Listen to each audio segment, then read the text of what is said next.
Hello, we are here at the Mount Zion Community House. In today's video, we'll show the disassembly of the Manitowoc ice machine for the purpose of cleaning.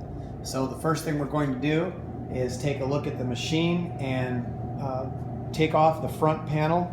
This allows us to turn the machine off.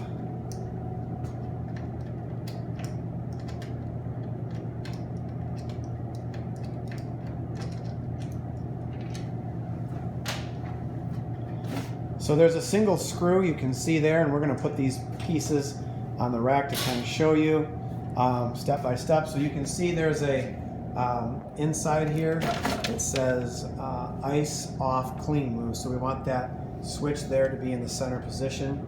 We've already did that ahead of time, so now that it's in the center position, we can go ahead and remove the plug from the wall. Okay, so now it is understood that before cleaning the ice machine that the ice hopper has been emptied. Now typically that's done with a 5-gallon bucket where we scoop out all the ice that's inside, put it in the sink over here to melt, and then we run hot water down the rest and kind of let it melt and so forth. So with an empty hopper, we can continue with this procedure. And so the next thing we're going to want to do, and I am going to refer to the manual here so we can kind of go step by step. We want to start here. You can say that, or you can see that it says remove the water curtain. Step A right here. So that piece right there is this piece right here. So we're going to move that. It can be a little tricky. You can see there's some toggles there at the top, and they kind of snap out. So there is the water curtain. And the next step after removing the water curtain will be the ice thickness probe, and then the water distribution tube. And so we're going to start by the ice thickness probe. You can see it just unclips there. It's got a couple little clips that this thing right here presses in. Pretty self-explanatory, and then that will just hang there.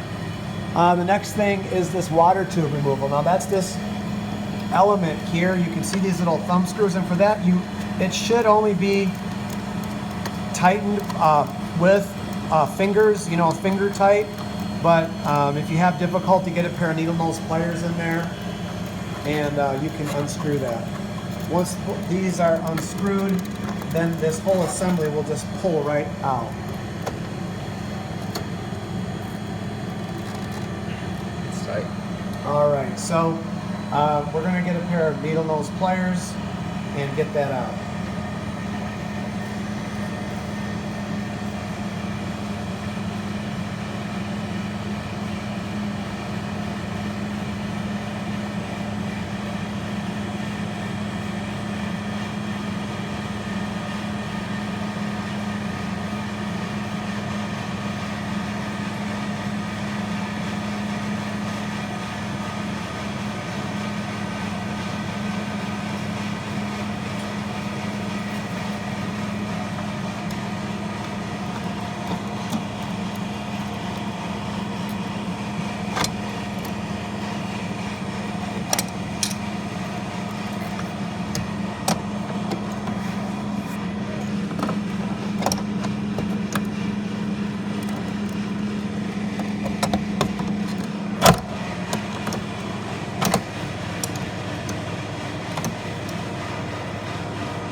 All right, and there is the water tube assembly. You can see that there.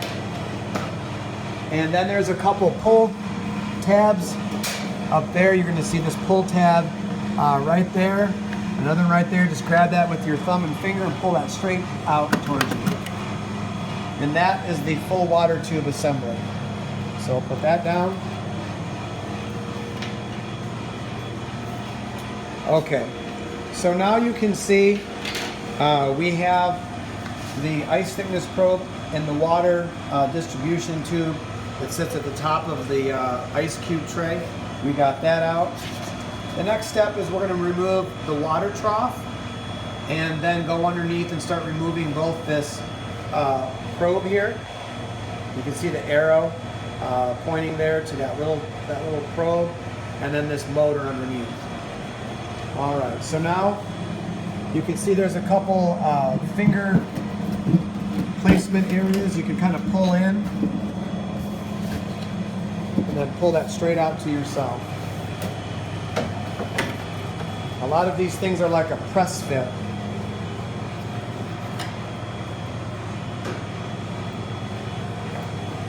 Now the next thing we're going to do is, you can see there's that probe. He's going to pull that straight down. There you go, and that just hangs there. Now the next thing is to grab the pump firmly, and the same thing, just pull straight down. Don't be sheepish with it, it will pull down. And then after that, let me see if I can see this. You can see the wire connector there. He's going to disconnect that wire connector. Now the motor itself can just be set to the side, as we'll clean the bottom of that separately. Under no circumstances, obviously, can this get wet or get water inside of it, which is why it's removable. Okay, so now that we have the water trough, the water level probe, and the water pump disconnected, which that was this piece here that came out of the bottom. The next thing we're going to do is remove the evaporator tray. Now this evaporator tray is at the bottom. You can see there'll be a single thumb screw here on the left-hand side. So we'll look for that. And there he is, loosening up that screw. Whoever did this before so kindly tightened it down.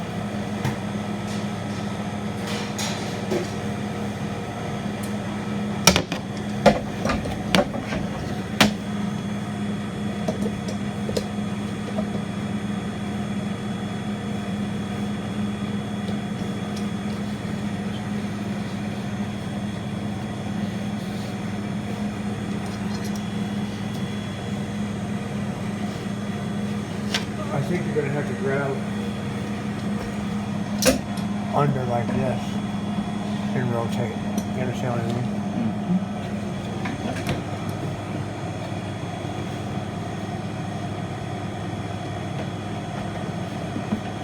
Maybe a pair of vice grips.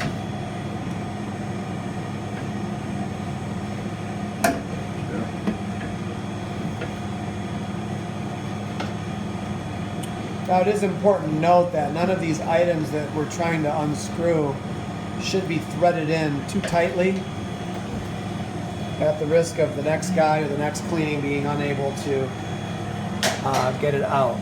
So we're going to get a different tool and come back.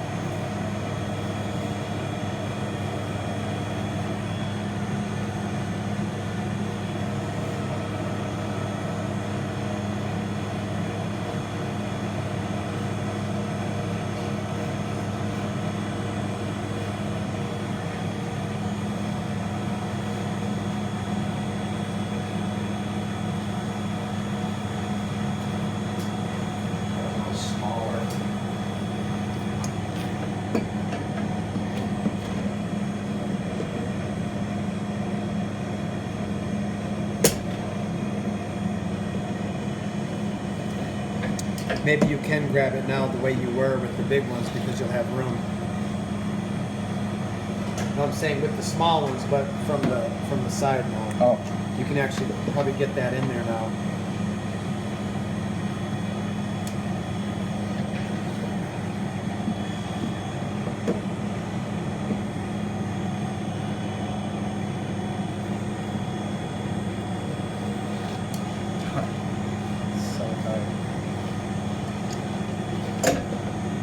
The other way.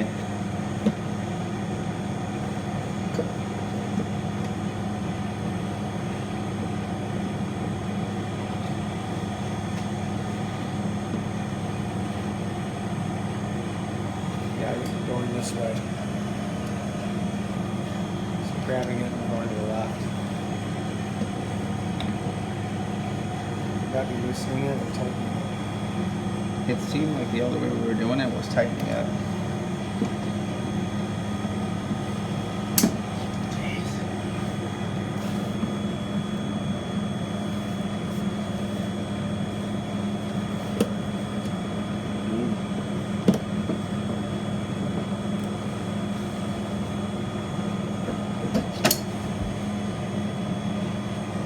Just seemed like it was loosened.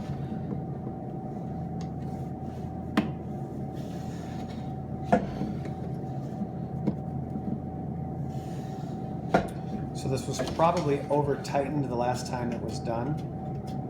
And again, everything that we put back together should really just be finger tight.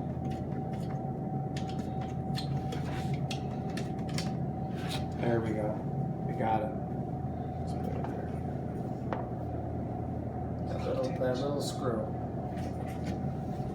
Okay, so that will just pop out. Goes. And that has a tube on this end. There you go. So you see how he popped that to the left? That's good. And there you go. That is the evaporator tray. Well, the bottom of the evaporator tray. So finally with the disassembly, you can see that we are complete. And the steps 10, where it says mix a solution of sanitizer and warm water, steps 10 through 16 will give you, well, actually steps 10 through 20 will give you the process of cleaning and sanitizing the bin and the bin parts and so on. If you have further need for maintenancing, the manual goes on, but we would never need really anything after page 4.5 in most cases. If you're looking for how to run the cleaner through, so this is the cleaning and sanitizing without the removal or disassemble of the parts, then that begins on page 4.1, and that will be a separate video. So again, the purpose of this video was to show all the different components that are to be disassembled when the machine is cleaned. You can see in here what does happen is calcium buildup does occur. Lime scale rust does happen. And so it's very important to be regimented about the cleanliness of the ice bin.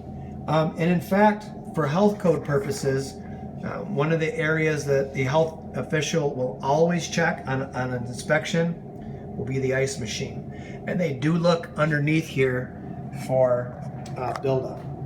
So I hope this video helps with the disassembly of the ice machine. There'll be follow-up videos that shows the cleaning of the bin and then also the cleaning and sanitizing. Thank you.